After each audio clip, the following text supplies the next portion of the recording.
हमारे यहाँ पेड़ केवल लकड़ी नहीं, जीवन है, परंपरा है, ये आस्था है। पीपल हो, बरगद हो, भारत ने सदियों पहले पेड़ों में देवत्व देखा है, क्योंकि पेड़ सांस देते हैं, छाया देते हैं और बिना कुछ मांगे जिंदगी संभाल लेते हैं।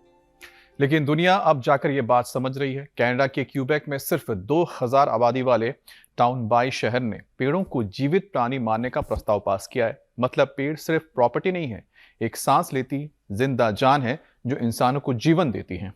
अमित, 2019 में फ्रांस के एनवायरमेंटलिस्ट ने राइट्स ऑफ द ट्री की पहल आगे बढ़ाई और इससे भी पहले 2008 में इक्वाडोर ने अपने संविधान में प्रकृति के अधिकार शामिल किए।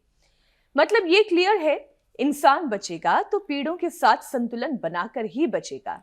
लेकिन अब जरा दिल्ली एनसीआर को देखिए। यहाँ गर्मी हो या फिर सर्दी हो, हवा अक्सर जो है राहत नहीं बल्कि चेतावनी देती है।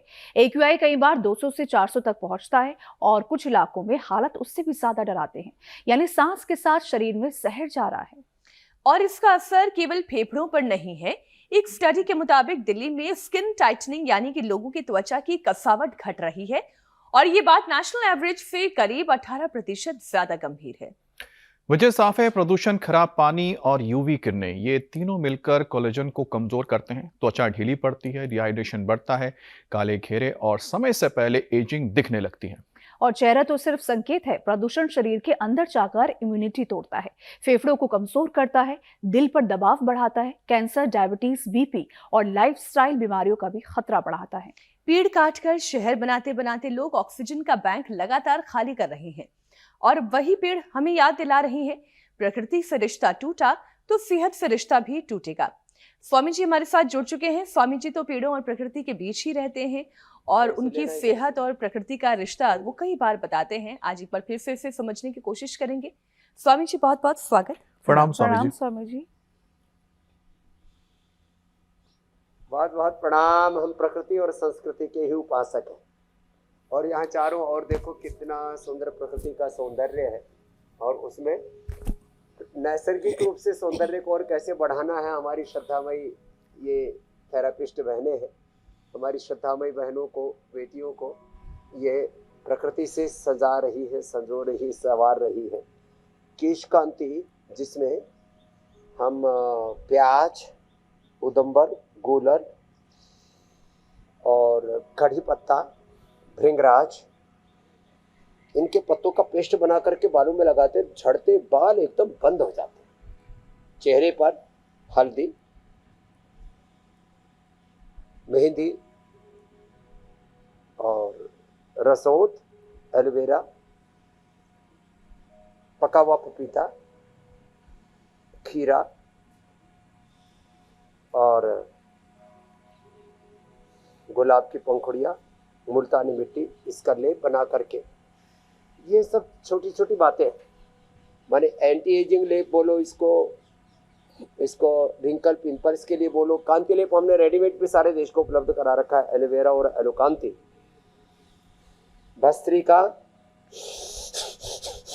कपालभाति, अनुलोम विलोम, सामान्य, मध्यम या तीव्र गति से। फिर हम सुबह सुबह ही एक बार योगिक जोगिंग, सूर्य नमस्कार, दंड बैठक, पावर योग भी करा देते हैं। जिसने सुबह सुबह शीर्षासन कर लिया उसको तो अप्रतिम फायदा होता है। जिनसे शीर्षासन नहीं होता उनको अनुलोम विलोम करवा देते हैं। शीर्षासन, सर्वांगासन, अनुलोम विलोम। और ये जितना भी पॉल्यूशन है, रेडिएशन है, जितना भी एडल्टेशन है, चारों तरफ से डिस्ट्रैक्शन है, नकारात्मकता से भरा हुआ है संसार। चारों ओर गिरावट है, मिलावट है, चारों ओर विध्वंस, डिजास्टर है। योग सबसे बड़ा कंस्ट्रक्टिव एक अभ्यास, एक प्रैक्टिस है, एक जीवन पद्धति है। इसलिए योग नहीं किया तो ये चारों ओर तबाही का जो मंजर है इससे कोई बच न सकेगा। तो शीर्षासन, सर्वांगासन, हलासन, ये डेली की रूटीन में सम्मिलित कर ले। जो बच्चे हैं, युवा है और जो हेल्दी पर्सन है वो तो शीर्षासन, सर्वांगासन रोज करे। मीनाक्षी जी की तरह, अमित जी की तरह, ईशा दीपिका जी की तरह बहुत जरूरी है। ऐसे ये शीर्षासन, सर्वांगासन, और डेली रूटीन में तो हम पवन मुक्तासन, उत्तान पादासन करवाते ही है। एक एक अभ्यास को 1-2 मिनट से लेकर के 5-10 मिनट तक धीरज के साथ करना होता है, तब योग पूरा हमारे भीतर उतरता है। हम योग में और योग हम में प्रतिष्ठित होता है। इसलिए सहजता के साथ सब योगाभ्यास, और कम से कम एक तो ये भुजंगासन, ये तो पावर योग में हमने सबके जिंदगी में सम्मिलित करा दिया है। ये भुजंगासन अप्रतिम है। हमारी बहनों ने बढ़िया सजा दिया। हमारी बेटियों को क्या नाम है?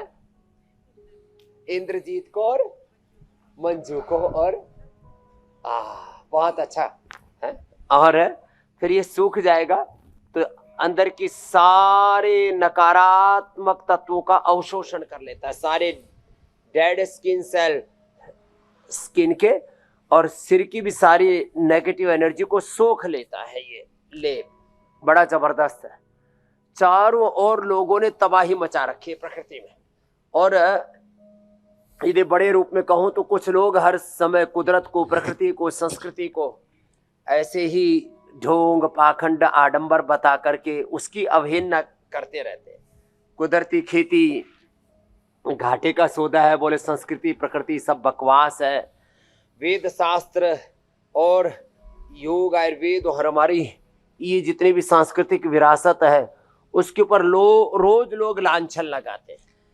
आपने सनातन के गौरव साधु संत महात्मा गो, गंगा, तुलसी आदि को भी ऐसे ही लोग नैपथ्य पर ले जाने की कोशिश करते हैं, लेकिन शाकाहार से लेकर के, सदाचार से लेकर के, योग आयुर्वेद के उपचार से लेकर के, ये हमारी देखो गौ माता आज रात को 12 बजे जन्म दिया इसने। हाँ,